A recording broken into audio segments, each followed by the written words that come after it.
시청자 여러분 안녕하십니까, 김동수입니다. 이미 방송을 해드렸는데요, 지난 21대 국회의원 선거에서는 지역구 국회의원이 36명이 낙선자에서 당선자로 바뀌었죠.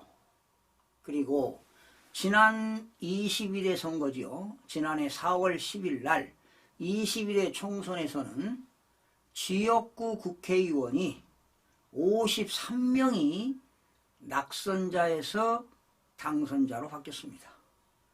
이 53명에는 비례대표는 제외된 인원입니다. 순수한 지역구에서만 53명입니다.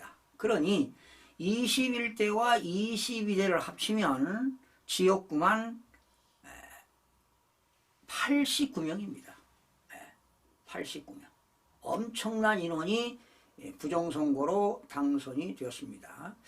그래서 제가 부정선거로 당선된 의원들의 명단을 알고 있기 때문에 언론에서 어떤 사건, 사고가 발생했을 때 발언하는 모습을 보면 알 수가 있습니다. 알 수가 있는데요.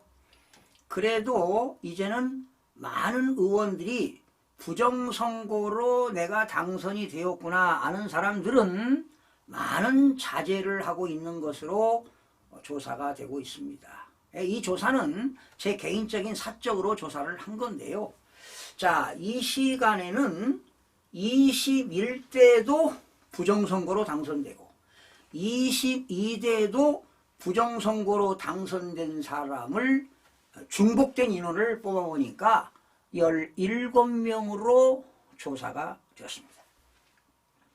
자, 21대, 22대. 그러면 국회의원 임기가 몇 년입니까? 4년이죠?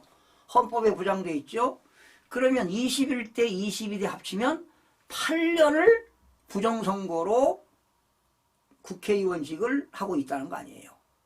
그럼 8년 동안 부정선거로 당선돼서 권력을 유지하면서 엄청난 경제적인 이득을 취한 것이다. 즉 국민들이 납부한 세금으로 세비를 받아간 꼴이 된다라는 것입니다. 그래서 오늘은 21대, 22대에 걸쳐서 두 번 부정선거로 당선된 사람을 전해드리겠습니다. 총 17명인데요. 서울이 가장 많습니다. 서울이 7명입니다.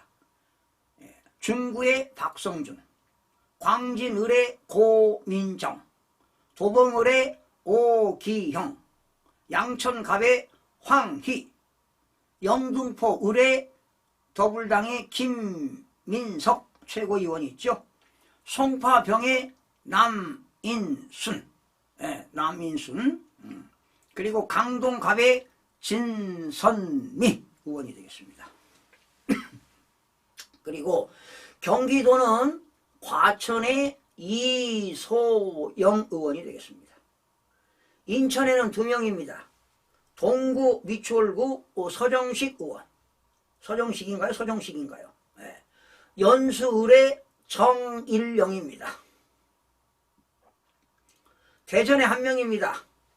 대전 동구의 장철민. 부산에 1명입니다.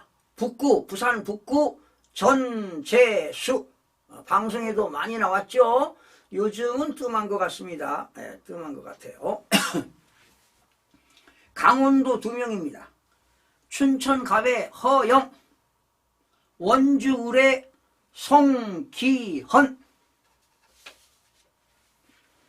경남에 1명입니다. 김해갑의 민홍철 의원입니다. 충남에 1명입니다. 천안갑의 문진석 의원입니다. 충북에 1명입니다. 음성의 임호선 의원이 낙선자에서 당선자로 바뀌었다. 21대, 22대 두 번에 걸쳐서 총 17명이 21대, 22대 부정선거로 낙선자에서 당선자로 바뀌었다. 이분들은 그 중앙선거관리위원회한테 잘 보인 것 같아요. 어떻게 입쁨을 받았는지 2번씩이나 당선이 되었습니다. 자, 여러분, 그래서 이러한 진실을 규명하기 위해서 윤석열 대통령이 대통령 자격으로도 수사를 할 수가 없어요. 그리고 중앙선거관리위원회의 선거관리위원장, 사무총장, 그리고 선거공보 1개의 직원들, 검찰에 고소고발을 했어요. 중앙선거관리위원회가 과천에 있잖아요. 과천은 뭡니까? 안양지청에 해당이 될 겁니다. 그래서 과천경찰서하고 또 안양지청에 고소고발을 해도 역시 과천경찰서에서 수사를 해서 그것이 안양지청으로 올라갑니다. 그런데 거기서 어떤 결과가 나오질 않아요. 이게 문제라는 겁니다. 그러니 검찰도 헌법기관인 그 선거관리위원회 이분들을 수사를 희지부지한 것 같아요. 바로 이것이 사법부에 작용화된 카르텔이 아니냐, 이렇게 조심스럽게 전하고 싶습니다. 그러니 윤석열 대통령이 대통령이라 하더라도 어떤 수사 권한이 없어요. 그래서 이걸 진실을 규명하기 위해서 비상계엄을 선포한 겁니다. 그러니 국회에 계엄군을 보낸 인원보다 중앙선거관리위원회에 더 많은 계엄군을 보냈다는 거 아니겠습니까? 진실을 규명하기 위해서 말입니다.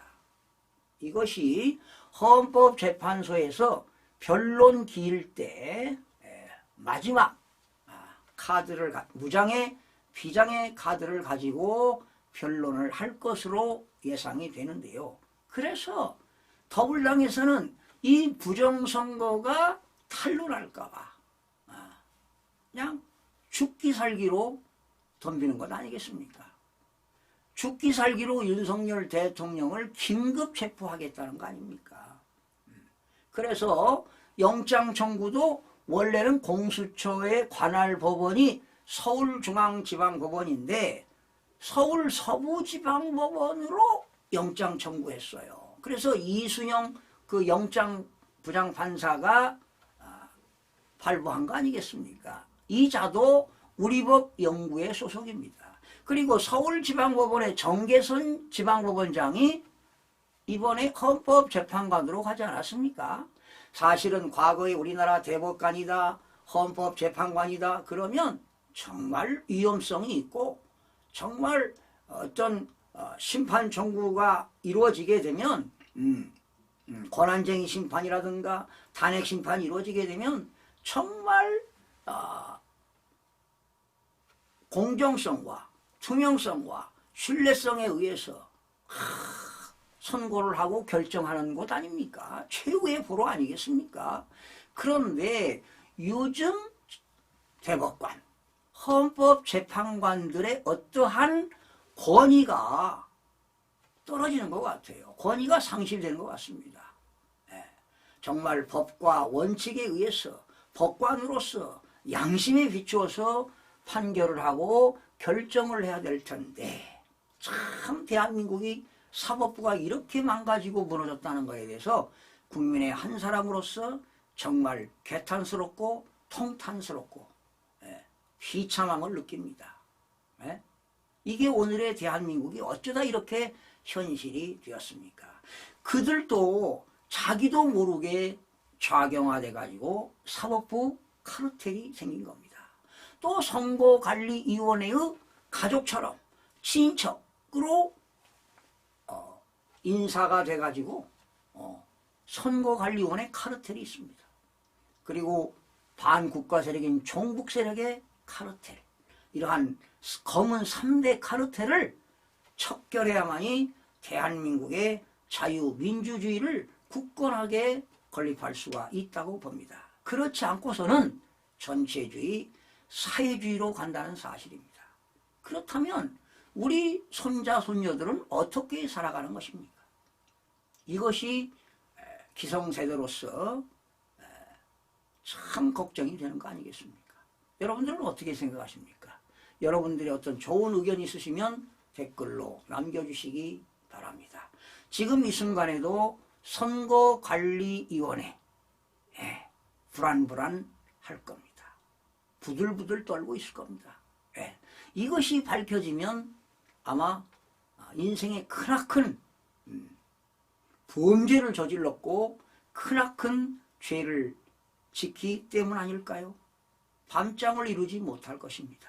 그러나 여러분, 거짓과 진실 중에 진실은 반드시 승리하게 되어 있습니다. 시청자 여러분 고맙습니다.